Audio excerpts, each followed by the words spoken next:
To Unit 4, Lecture 4. So this is the last lecture for, I guess you would say, the first half of Unit 4. So this is the last lecture for Chapter 4. And this is talking about the cytoskeleton and the framework for the cell. So remember, Unit 4 is kind of broken down into 2 chapters. So this is the end of the first chapter. Cells have an internal skeleton, not in the same way that you do in the fact that they have bones, but they have different pieces that will actually work together to create a scaffolding. Cells are not like water balloons, okay? They're more like tents, okay? If you think about a tent if you camp, or a tent that you would pitch for a party, all right? They have this framework, and they have ropes, and they have all these things that hold it together. So there are 3 main types of what are called filaments.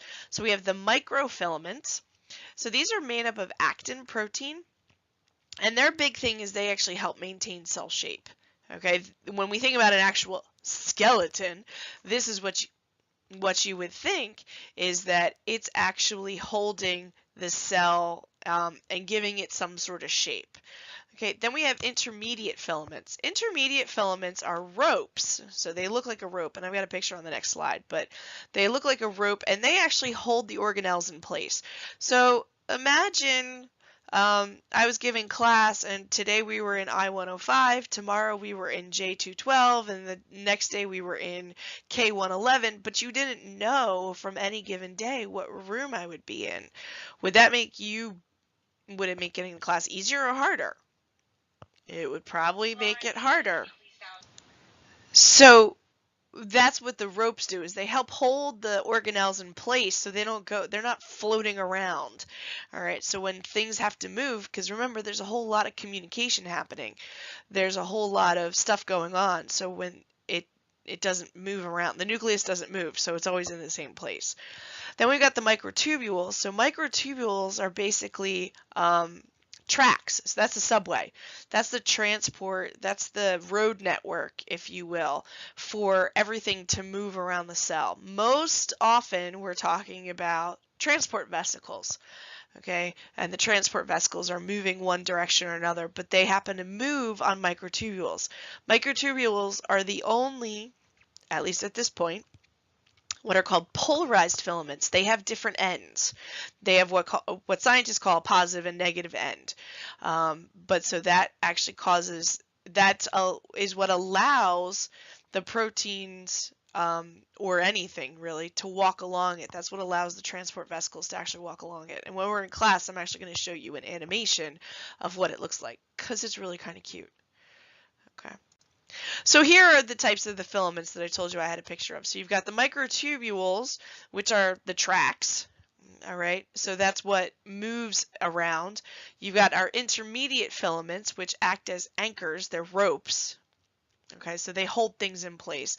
And then these microfilaments that actually act as the fibers that, or the backbone, the skeleton, if you will. All right, that actually give the cell some shape and some support. So there are 2 really special types of microtubules, or ways that microtubules can actually organize, which is really important. So we've got the cilia, and they generally look a lot like short hairs. Okay, they look like tiny little hairs, and you generally see a lot of them. And what they do is they actually beat in time with each other like oars on a boat. So they kind of move at the same time. So it's like go, you know, so they kind of do that. And cilia are really important in our respiratory tract. Every time you cough, your cilia are actually working to try and get whatever made you cough out of your lungs. Okay, and so the cilia, every time you cough, it's like to try and bring up whatever's in your lungs, and the cilia actually beat like that. And then the flagella are your long tails. So usually you have a couple on a cell, maybe 3 or 4 depending on the cell. They're kind of like the tail, and if you think about sperm, the sperm tail, that's a flagella. So it's a really long microtubule that basically, it usually spins like a rotor, motor on a boat. Okay, if you see a boat motor, it usually spins, and that's what actually pushes it forward. Okay, so the flagella are really important for moving. Cilia, it depends on where they're found. They do also do some sort of moving, and sometimes it's moving the cell, and sometimes, like in our respiratory tract, it's moving stuff. Okay, so in our case, it's moving stuff. Then the cell, the filaments are really important for creating junctions of various types, especially when we're thinking about multicellular organisms. You are made up of a ton of cells, okay? So they need to stick together somehow. So there are three main junctions. So we've got tight junctions. So tight junctions basically sew them together and create really tight seals between cells. So you can see down here in A, that's an example of a tight junction. So it's basically holding them together, and it's really important for epithelial tissue. It's really important for the digestive tract. It's basically when we don't want anything to get through. Okay, so those junctions are basically create a good seal when we don't want anything to get through. Then we have anchoring junctions. Anchoring junctions, they're kind of like a staple. Okay, so they're not as continuous as a tight junction, but they do hold cells together in various points. But what that does is that staple allows you to still open and manipulate the papers, right?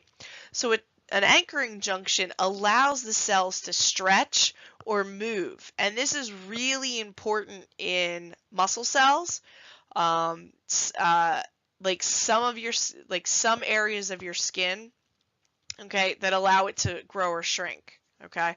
And then gap junctions are junctions that basically allow material back and forth through.